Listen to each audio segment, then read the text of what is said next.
શ્રી હિરપરા કન્યા વિદ્યાલય કાલાવડ, ધોરણ 11, વિષય સમાજશાસ્ત્ર, પાઠ નંબર 5, સમાજ અને સંસ્કૃતિ. આ પાઠનો આજના આપણો આ ત્રીજા લેક્ચરમાં વિદ્યાર્થી બહેનો હાર્દિક સ્વાગત છે. આજે આપણે સભ્યતા વિશે સમજ મેળવીશું. આગળના લેક્ચરમાં આપણે જોયું કે સંસ્કૃતિ એટલે શું, સંસ્કૃતિના લક્ષણો અને સંસ્કૃતિના પ્રકારો.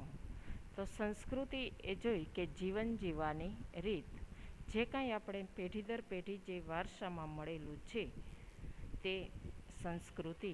એ જ સંસ્કૃતિના લક્ષણો જોયા કે સંસ્કૃતિ એ શીખેલી વર્તણૂક છે.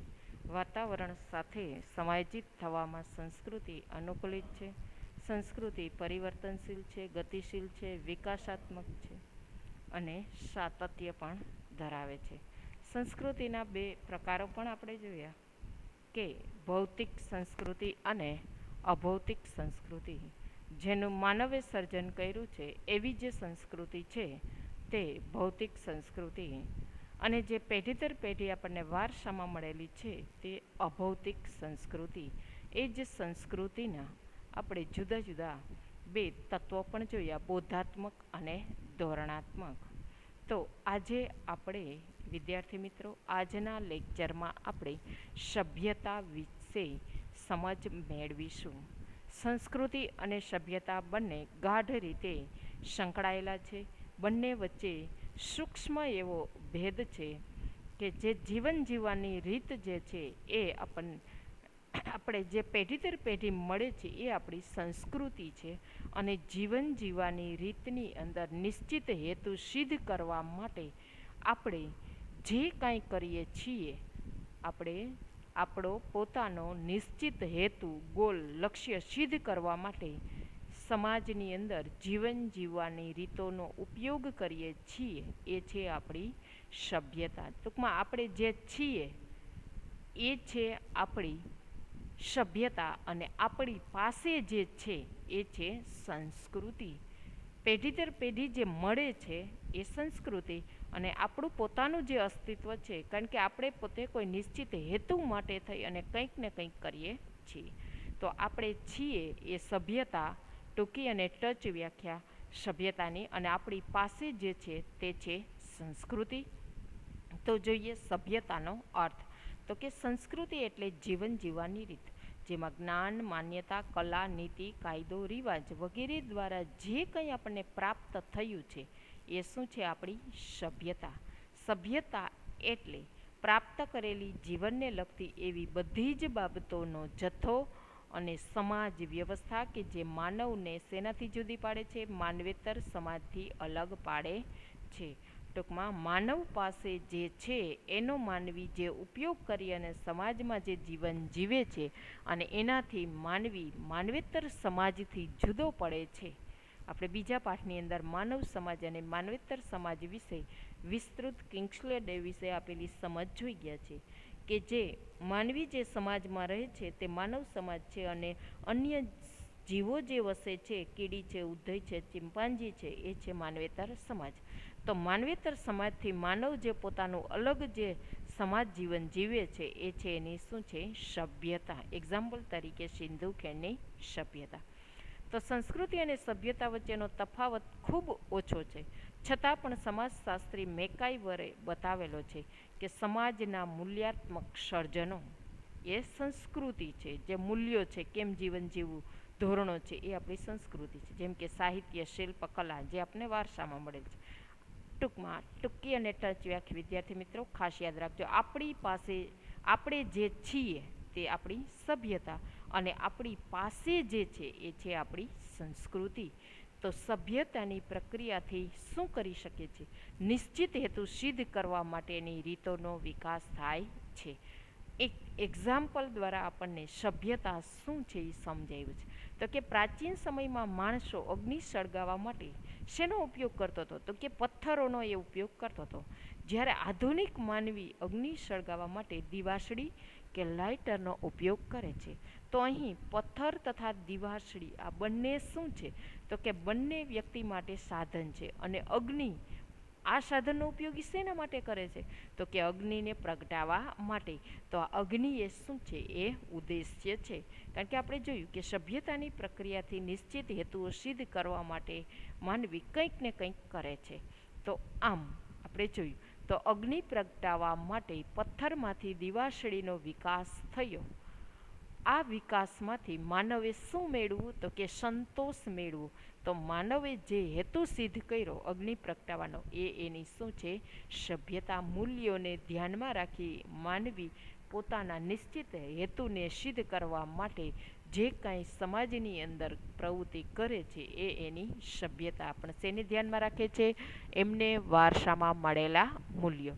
તો માનવીએ પોતાની સ્થિતિ સુધારવા માટેના પ્રયાસમાં જે કંઈ કલા કૌશલ્ય એટલે કે ટેકનિકલ અને ભૌતિક સાધનો જેવી ઉપયોગી વસ્તુઓનો ઉપયોગ કરી અને જે વિકાસ કર્યો છે માનવે પોતાના માટે, ટેકનિકલ સાધનો, ભૌતિક સાધનો માનવીએ પોતાની સુવિધા માટે જે બનાવ્યા છે એ છે એની સભ્યતા. હવે જે ખૂબ સી વિભાગની અંદર અગત્યનો પ્રશ્ન છે, વારંવાર પૂછાય છે 1 ગુણની અંદર અને 2 ગુણની અંદર, કે સભ્યતાનું કાર્યક્ષેત્ર ને કેટલા વિભાગમાં વિભાજન કરી શકાય છે? 1 ગુણમાં પૂછાય તો માત્ર નામ લખવાના છે. 2 ગુણની અંદર પૂછાય તો એને દ્રષ્ટાંત સાથે બંને વિભાગને સમજાવવાના છે. તો સભ્યતાના કાર્યક્ષેત્રને 2 વિભાગમાં વહેંચવામાં આવે છે: યાંત્રિક સંગઠન અને સામાજિક સંગઠન.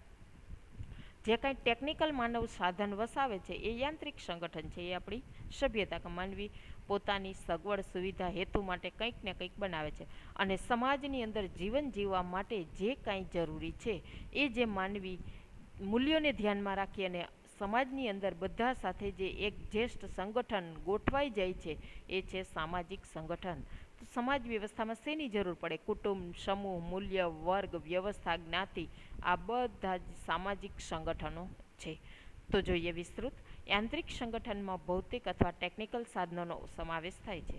દાખલા તરીકે વાહન વ્યવહારના સાધનો, ટેલિવિઝન, ગાડી, પંખો, રસ્તા, રેલવે વગેરે. જ્યારે સામાજિક સંગઠનમાં માણસના વર્તન, વ્યવહાર અને પ્રગતિનું નિયમન થાય છે. એમાં જુદા જુદા કુટુંબો, સમૂહો, વર્ગ વ્યવસ્થા, જ્ઞાતિ, સામાજિક આંદોલનો જેવી સામાજિક અને આર્થિક સંસ્થાઓનો સમાવેશ થાય છે. તો જોઈએ સભ્યતાના કાર્યક્ષેત્રમાં 2 બાબત આવશે: યાંત્રિક સંગઠન અને સામાજિક સંગઠન. જે માનવે પોતાની સગવડ માટે જેનું સર્જન કર્યું છે એ યાંત્રિક સંગઠન, અને સમાજની અંદર જીવન જીવવા માટે જે બાબતોની જરૂરિયાત છે એની સાથે માનવ જે ટકી રહેલો છે એ છે સામાજિક સંગઠન. હવે આ પાઠનો એક મુદ્દો અહીંયા આપણે પૂરો કર્યો છે, સંસ્કૃતિ. હવે જોઈએ સમાજીકરણ. આપણા પાઠનો હેડિંગ છે સંસ્કૃતિ અને સમાજીકરણ. વિદ્યાર્થી મિત્રો, ખૂબ સહેલો અને સરળ છે પાઠ, ખાસ ધ્યાનપૂર્વક સમજજો. સંસ્કૃતિની વ્યાખ્યા જોઈ, અર્થ જોયો, સંસ્કૃતિના લક્ષણો જોયા, સંસ્કૃતિના પ્રકારો જોયા, અને સંસ્કૃતિ સાથે જેને ખૂબ નજીકનો સંબંધ છે એવી આપણે સભ્યતા અને એમના કાર્યક્ષેત્રને સમજ મેળવી. હવે જોઈએ સમાજીકરણ, સોશિયલાઇઝેશન, જેને ઇંગ્લિશની અંદર કહેવામાં આવે છે. સમાજ વધતા એકીકરણ, સમાજનું એકીકરણ, જેને સમાજીકરણ આપણે કહીએ છીએ. અહીંયા આ શબ્દ થોડુંક તમને નવો લાગશે, પરંતુ ખૂબ સમજવો સહેલો છે. સમાજીકરણ એટલે સમાજનું અનુકરણ. માનવી સામાજિક પ્રાણી છે. સમાજમાં પોતાનું જીવન જન્મથી માંડી અને મૃત્યુ સુધી પૂરું કરે છે. તો સમાજની અંદર માનવીએ કેમ જીવન જીવવું એ જે કાંઈ શીખે એને સાદો અને સરળ અર્થ એમ કહેવામાં આવે છે સમાજીકરણ. સમાજમાં કેમ જીવન જીવવું એ જે કાંઈ શીખે છે તે. હવે સમાજમાં માનવ જન્મથી બધું શીખીને આવતો નથી. એમને જુદા જુદા સમાજના ભાગો દ્વારા શીખવવામાં આવે છે કે સમાજમાં તારે કેમ જીવન જીવવું છે.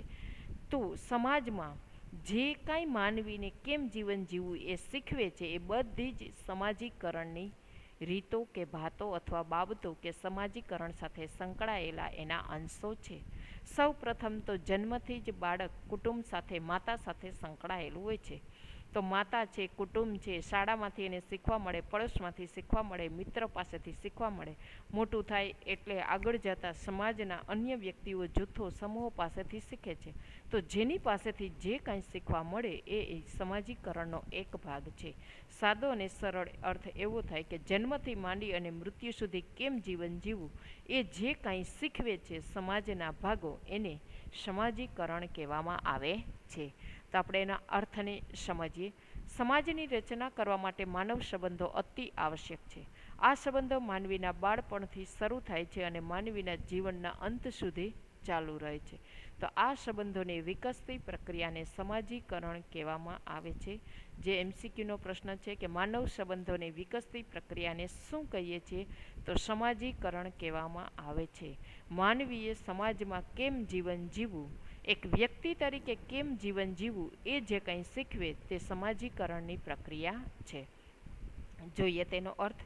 સમાજીકરણ એ એવી પ્રક્રિયા છે કે વ્યક્તિના સમગ્ર જીવનકાળ સુધી સતત ચાલતી રહે છે. એટલે કે જન્મથી માંડી અને મૃત્યુ સુધી સમાજીકરણની પ્રક્રિયા ચાલે છે. સમાજીકરણ એટલે જન્મથી માંડી અને મૃત્યુ સુધી કેમ જીવન જીવવું એ જ્યાંથી જે શીખવા મળે એ સમાજીકરણ. સરળ શબ્દોમાં કહીએ તો જૈવિક વ્યક્તિને, કારણ કે માનવી જ્યારે જન્મે છે ત્યારે માત્ર એક જૈવિક વ્યક્તિ તરીકે જ જીવન જીવે છે, જન્મે છે. એને ખબર નથી મારે સમાજમાં કેમ જીવન જીવવું છે. ત્યારે એ જૈવિક વ્યક્તિને, ખાસ વિદ્યાર્થી મિત્રો યાદ રાખજો, સામાજિક વ્યક્તિ બનાવવાની પ્રક્રિયાને સમાજીકરણ કહેવામાં આવે છે. જૈવિક વ્યક્તિને સામાજિક વ્યક્તિ બનાવતી અને પ્રક્રિયા. તો સમાજીકરણના પરિણામે વ્યક્તિ સમાજના એક સભ્ય તરીકે સામાજિક અપેક્ષાઓ મુજબ જીવન જીવતા શીખે છે. સમાજીકરણ બાળકને શું શીખવે છે? સમાજના ધોરણો, મૂલ્યો, લાગણી, ભૂમિકા, વર્તન કેમ કરવું, સમાજના માળખામાં કેમ રહેવું, સમાજની અપેક્ષાઓ પૂર્ણ કરવા માટે કેવું વર્તન કરવું, આ બધું જ એમને સમાજના અંશો શીખવે છે. આમ સમાજીકરણ બાળકના સામાજિક અને સાંસ્કૃતિક જીવનનું ઘડતર કરતી એક પ્રક્રિયા છે. તો સમાજીકરણ એ એવી આંતરક્રિયાની પ્રક્રિયા છે કે જેના દ્વારા વ્યક્તિ શું શીખશે? ટેવો, સમાજની અંદરના કૌશલ્યો, માન્યતાઓ, વિવેક બુદ્ધિ શીખે છે. વિવેક બુદ્ધિ એટલે કયું વર્તન યોગ્ય અને કયું વર્તન અયોગ્ય એનો જેને ભેદ પારખતા આવડે એને વિવેક બુદ્ધિ કહીએ છીએ.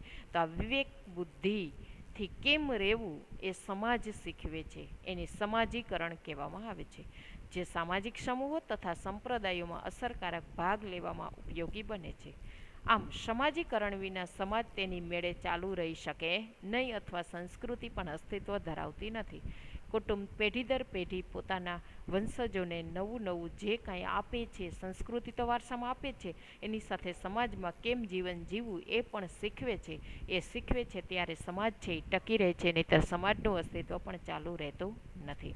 હવે સમાજશાસ્ત્રીઓએ પોતાની ભાષાની અંદર વ્યાખ્યા આપી છે, જેમાં હોર્ટન અને હન્ટ અને કિંગ્સલે ડેવિસ આ બંનેની વ્યાખ્યા આપણે સમજશું, જે ખૂબ જ અગત્યની છે. સી ગુણની અંદર પૂછાય છે અને ખૂબ સહેલી છે. કિંગ્સલે ડેવિસ કે નવા જન્મેલા બાળકનું એક સામાજિક વ્યક્તિ તરીકે ઘડતર કરવાની પ્રક્રિયાને સમાજીકરણ કહેવાય. જે નવું જન્મેલું બાળક એ કેવું છે? એક જૈવિક વ્યક્તિ છે. આ જૈવિક વ્યક્તિને સામાજિક વ્યક્તિ બનાવવાની પ્રક્રિયાને સમાજીકરણ કહેવાય. બીજા શબ્દોમાં કિંગ્સલે ડેવિસ કહે છે કે નવા જન્મેલા બાળકનું એક સામાજિક વ્યક્તિ, સમાજનો એક વ્યક્તિ બનશે, સમાજનો એક માણસ છે, એ રીતે એનું ઘડતર કરતી પ્રક્રિયા એને સમાજીકરણ કહેવાય. હોર્ટન અને હન્ટે આપેલી વ્યાખ્યા કે સામાજીકરણ એ એવી આંતરક્રિયાની પ્રક્રિયા છે કે જેના દ્વારા વ્યક્તિ પોતાના સમૂહના સભ્યોના ધોરણો પોતાના જીવનમાં ઉતારે છે અને એના પરિણામે એક વિશિષ્ટ સ્વ એનામાં જન્મે છે. સ્વ એટલે હું પોતે. સમાજમાં મારું પણ કંઈક અસ્તિત્વ છે એવો ભાવ જે સમાજીકરણની પ્રક્રિયાથી વ્યક્તિની અંદર જન્મે છે એને હોર્ટન અને હન્ટના મુજબ સમાજીકરણ કહેવામાં આવે છે. સમાજનો ધોરણો પ્રમાણે પોતે જીવનની અંદર જે કાંઈ કૌશલ્ય ઉતારે છે એનાથી હું પણ એક સમાજનો સભ્ય છું એવો જે ભાવ જન્મે તે. તો વિદ્યાર્થી મિત્રો, આજના લેક્ચરની અંદર આપણે સભ્યતાનું કાર્યક્ષેત્રો અને સમાજીકરણની પાર્શ્વભૂમિકા અને સમાજીકરણની વ્યાખ્યા જોઈ કે એક વ્યક્તિ તરીકે જન્મથી માંડી અને મૃત્યુ સુધી આજીવન ચાલતી પ્રક્રિયા સમાજમાં એને સમાજીકરણ કહેવામાં આવે છે અને એના દ્વારા વ્યક્તિ એક નવા જન્મેલા બાળકનું સામાજિક વ્યક્તિ તરીકે ઘડતર કરે છે.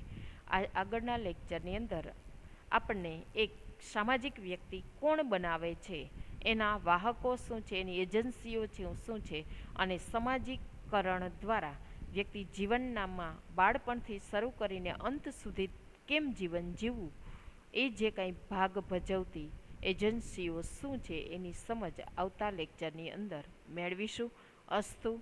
ઘરમાં રહેજો, સુરક્ષિત રહેજો.